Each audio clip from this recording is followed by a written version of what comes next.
Los mangakas se meten a veces en situaciones complicadas y necesitan usar ciertos recursos de dudosa calidad para poder salir de estas situaciones. Esto es algo que suele ocurrir mucho en la industria del manga y anime shonen, y que la verdad estropea la calidad narrativa de la obra en la que sucede, puesto que dejan de lado todo tipo de lógica para poder salir de una situación compleja que ellos mismos han generado. Pero bueno, no quiero enrollarme demasiado, así que vamos a empezar. ¿Y cómo no empezar hablando del clásico recurso de los shonen actuales? Los power-ups instantáneos. Y ojo, no siempre utilizar estos power-ups hace que la obra que los utiliza haya dejado atrás toda su lógica, porque hay muy buenos ejemplos donde estos power-ups favorecen a la narrativa y cumplen con las reglas establecidas anteriormente en la misma obra. Un ejemplo de esto es la transformación de Gon contra Pitou, porque sí, Gon ganó un poder inmensamente grande de forma muy rápida, pero a cambio pagó un precio altísimo: su futuro. Y esto fue hecho mediante un método que se nos había explicado muchísimos capítulos atrás, con Kurapika y su obsesión en contra del rival. Aparte de, por como el manga fue escrito anteriormente, se ve a leguas que Togashi tenía planeado algo por el estilo desde bastante temprano en su obra, para así poder hacernos ver la oscuridad que una luz tan pura como Gon podía llegar a tener. Pero hoy no vamos a hablar de estos buenos recursos, sino de su parte fea, la parte mala, la parte oscura.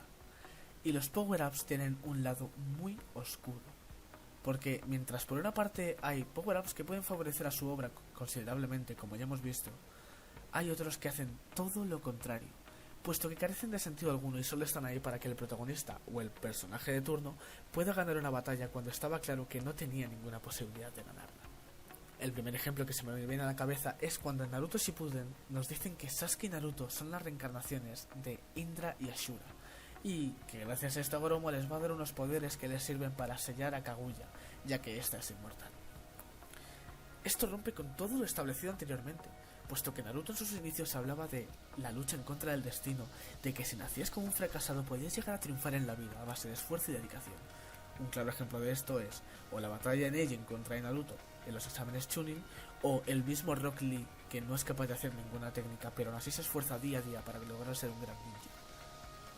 Pero por culpa de este power-up resulta que todo esto pierde el sentido, porque Naruto era el elegido desde el primer día de su nacimiento, ya que era la reencarnación del hijo del sabio de los 6 caminos. Y esto no es el único ejemplo. Hay muchos más, como las 100.000 razas diferentes de Ichigo, el aumento de poder gracias al Nakama Power de Fairy Tail, o que Yotaro puedo parar el tiempo solo porque tengo el mismo tipo de stand que Dio. Y como estos hay muchos más, pero para no alargar demasiado el vídeo, mejor pasemos a otro tema. Los elementos inventados a última hora. Estos son uno de los recursos más utilizados dentro de la industria del manga y el anime después de los power-ups. También se usan para poder salir de situaciones complicadas y se diferencian de los power-ups porque no es un poder del personaje, sino un elemento que obtiene y que puede obtener otra gente, al igual que él, para poder salvar así el culo de una forma sencilla y sin esfuerzo. Varios ejemplos de estos se pueden ver en Naruto, como el Izanami, el Izanagi, la espada de Tatsuka, el escudo de Yata, la capacidad de ver nanobombas en el flujo sanguíneo con el Sharingan de 3 aspas, daño y rango exagerado con los sellos explosivos, etcétera, etcétera, etcétera. Y mi pregunta es, ¿estos elementos se pueden usar de una buena forma que enriquezca el manga como ya vimos anteriormente con los power-ups? No puedo dar ninguna respuesta, porque aún no he visto ninguna serie que haya hecho algo por el estilo, puesto que siempre que han sacado un elemento con estas cualidades han sido negativo para el manga en cuestión.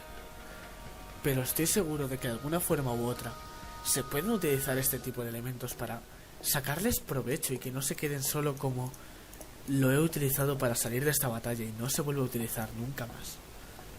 Y ojo, con esto no quiero decir que todos los nuevos elementos creados dentro de un manga sean negativos.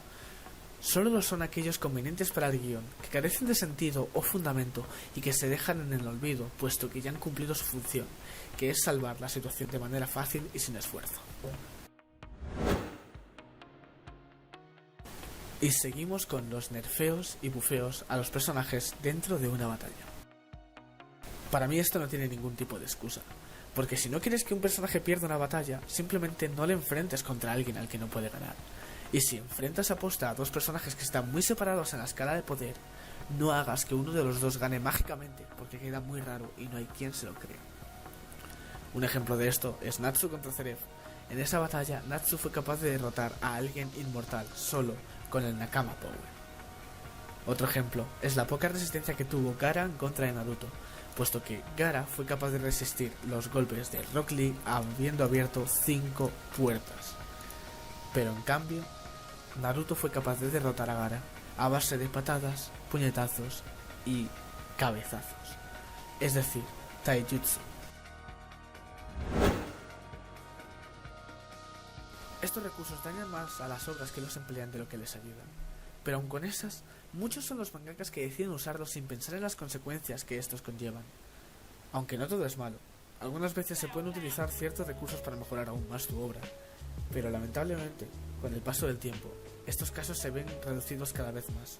Quizá esto se debe a un público poco exigente que cada vez necesita menos para considerar una obra como una obra maestra, y a una sociedad que cada vez busca más verse reflejado en ese héroe que no pierde ningún combate y que siempre será capaz de salir de cualquier situación comprometida.